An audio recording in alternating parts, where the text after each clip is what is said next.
If you guys don't like racy humor, and you're triggered by it, then boo fucking who for you. Get the fuck back to Tumblr. Hey guys, gender-bent Katy Perry here. So for a new commentary video, I decided to do what No Fuckers and Leafy used to do before No Fuckers started getting a raging hate boner for Keller fucking Flamestar, and before Leafy started getting addicted to fucking degenerates. Now shut the fuck up, grab some popcorn, get your MLG hats on with your Mountain Dew, and let's dig into my life story on the boy known as Lil Eddie Mc'guee. So when I was in high school, in my senior year, I went to something called the BAC class, the BAC class, or the Behavior Adjustment class. Or rather, the class for wannabe sugs and autistic losers like myself, for example. Yeah, I know, I was one hell of an edgy kid, wasn't I? I got put in there because some kids were making fun of the Virginia Tech shooting and claimed that I said I was gonna, create the next Virginia Tech shooting. And they were doing all that they said I was doing. So basically a bunch of pussy, fucking pussy fucks. Bunch of fucking faggots!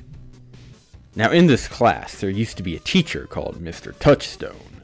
Now, this teacher was basically always going on and on about science and shit. He used to be like a chemist or some shit, and got fucked up when he tried to snort the fumes from a vial of some kind of, I don't know, maybe it was crystal meth. Now he can't fucking sleep more than 3 hours. Now how is this relevant? It's not, it's my fucking story, so fuck off or listen. Well, a few years later, I transferred back into that class because it was easier in that class since there were only like a few kids. So I had an easier chance to learn something from, the teachers along the lines of, like, practically private tutoring from the teachers.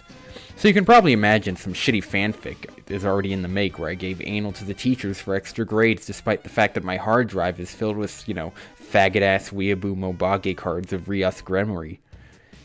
My waifu. Ugh. Transferring back into that class went all well and good for all my learning needs, but my first day was already a living fucking nightmare. You ever been friends with that one kid in school who still thinks farting in people's faces is funny, squirms about like a fucking overprivileged little brat shitting his trousers in the middle of a class when he doesn't get what he wants or something, and he gets into fights with girls the same way Stomedy does, minus the implications that he practices an obviously non-existent martial arts he probably saw in some weeaboo anime? No? Well, I did. Minus the friend part. This was Lil Eddie Mc'guee. Now, the saddest part isn't even his behavior. It's his fucking name. His fucking bitch whore mother of a gold digger sought to legally spell his name as L-I-L. Eddie with an I-E, McGee. That's right, folks, you're dealing with a real din-do-nuffin here. A real nigga from the hoods of Florida, probably. Probably hanging around places like Daytona Beach. Now, aside from the piss-poor name choices of an autistic mother, who clearly has nothing better to do than malnourish her own child by not even properly feeding him, considering the teacher had to buy him a fucking Happy Meal every other day to make sure he was eating at least something in the morning, this kid was such a doozy that he was basically the vine-swinging African edition of Ed from Ed, Edd n Eddy. What the fuck? He was so retarded, it looked like he came straight out of Colonel Sanders' plantation farm. No wonder his mother didn't want him. At least you could fill out fucking papers. But anyways, on the first day of school, the first thing he did when the teacher asked his name, this little pint-sized stick figure who weighed about 120 pounds of nothing but fucking Mickey D's burgers and fries and apple slices, was to fart. Fucking dindu. There was a joke, though, that went around the classroom, right? And that is that when he farted, it looked like literal dust and mildew came out of his dank, extra dark chocolate asshole. And you could smell the special sauce coming out of it. If I could choose between smelling another one of Eddie's fast food-induced farts or choosing to eat 2 chocolate bootla and spit on my fucking cock, while allowing that one toothless entertainer on Fiverr to slap my ass for $5, all while watching Boku no Pico, I'd choose to hang myself. Now, aside from Eddie, there was also Turtleneck Desmond, who was about as, smart as he was handsome, which is really fucking dank. Like, his neck could literally pop outwards like a fucking turtle's, and his teeth were the fucking rankest shit I'd ever seen. My teeth are no fucking prize, sure, but this fucking closeted faggot was so fucking ugly that even Eddie was better looking than him, and all he ate were like fucking Big Macs, nuggets with barbecue sauce in them, and apple slices to help balance it out, which we know, that's not balanced whatsoever, so, fuck off. Aside from him, there was Xavier, the typical retarded dindu who tried to be such a sug that he'd cut up candy with the razor in class to make it look like he was cutting up some of that good old powdered nose candy. Probably the edgiest kid in the class, And by edgy, I mean the kind that you can use to cut up like butter sticks worth of microwaved smegma. He was also pretending like he could knock you the fuck out any time of the day, and yet not once did he ever lay his hands on anyone. The most he did was sneak behind someone and try to put them in some kind of chokehold, which he didn't even do right. This kid was the kind of kid who thinks he's cool and is like the only one who has the right to stare at people. He had like a stare that spoke leagues of autismisms. Now aside from Eddie, this kid was the worst. Aside from Eddie. He would throw staples with some like other person called Jamie, who was like his best buddy, that one other person who belonged back in Africa. And he would throw paper clips too. And to top it off, he'd call your name, you'd answer, and he'd say, "You a bitch." This is probably the kind of kid who's just, sitting on his ass on some street corner, begging for crack money, working at McDonald's, or just sitting at home in his privileged welfare whore mother's basement, playing Call of Duty, Saints Row 2, and just about any other game involving drugs and crime or shooting people. He's basically a fucking poser. Next was Jamie. He was Xavier's lackey. Even more of a pussy since he would actually laugh it off and then probably cry in the parking lot after someone started punching at him. He was also probably a closeted faggot, one of them closeted homosexuals. He'd basically try to pull the kind of shit off that like a 14-year-old controlled Master Chief would by shoving your face near his cock. Being who I am, crazy fucking autist, I actually bit his leg and he bled. Just a little. I mean, you don't do that to your fellow man without asking if he's 69 every time. And then there was Jabuan. Bless his soul. Not that I know if he's dead or not, but he was the only one who learned anything. Sad that his mom died. He walked in on her dead from school. When he walked home from school, he walked in on her dead. Like a heart attack or something. Terrible. Then he burned his curtains from what I heard. Poor man had at least $60,000 left to him by her. Bless their souls for being more than an unevolved monkey, and showing that Dindus aren't the only black people left. Hope you're living well, Jabuan.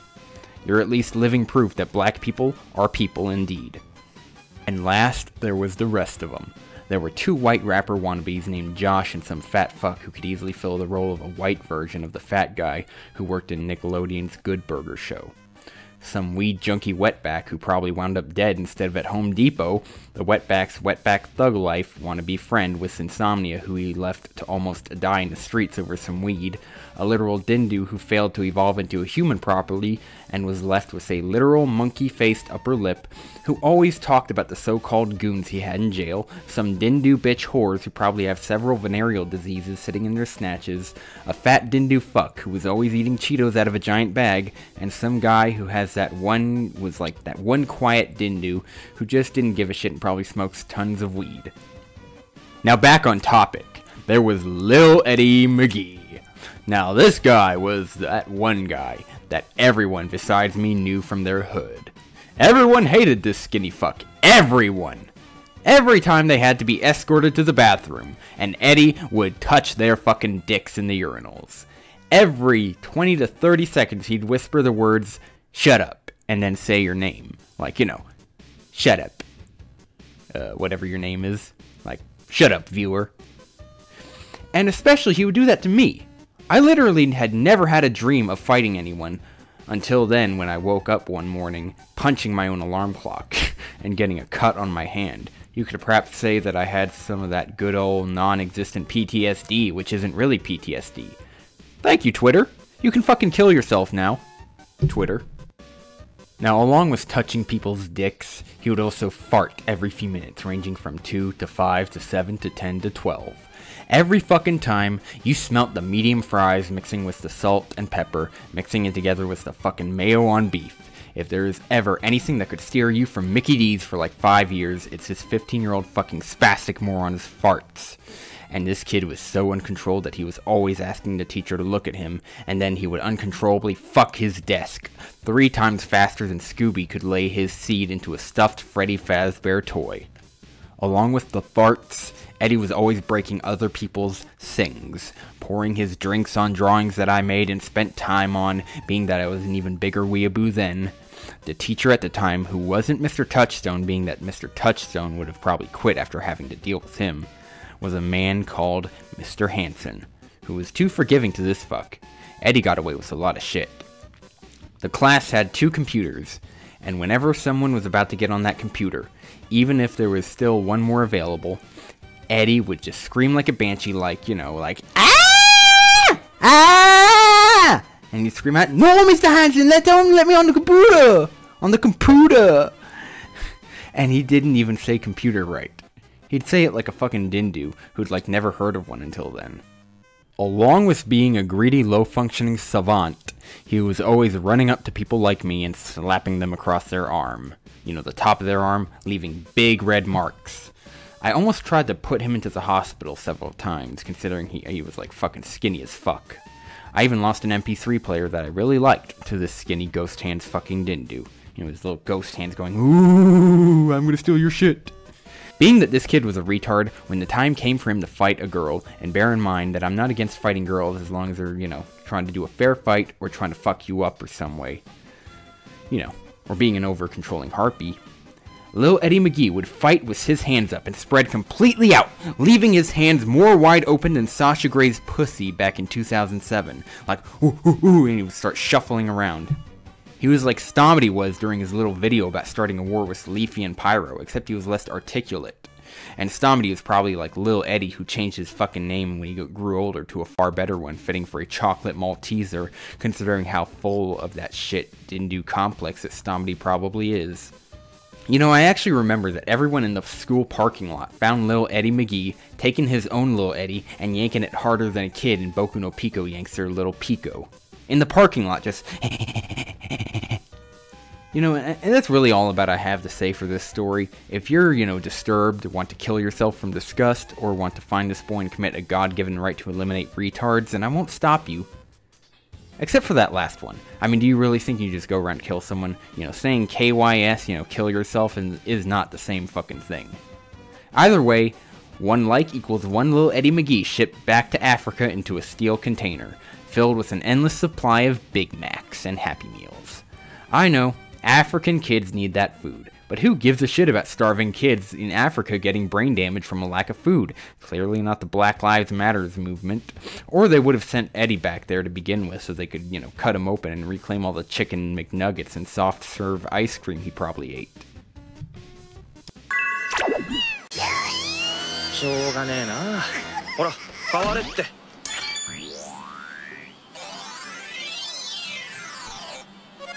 お。このディオだ。しょうがねえな。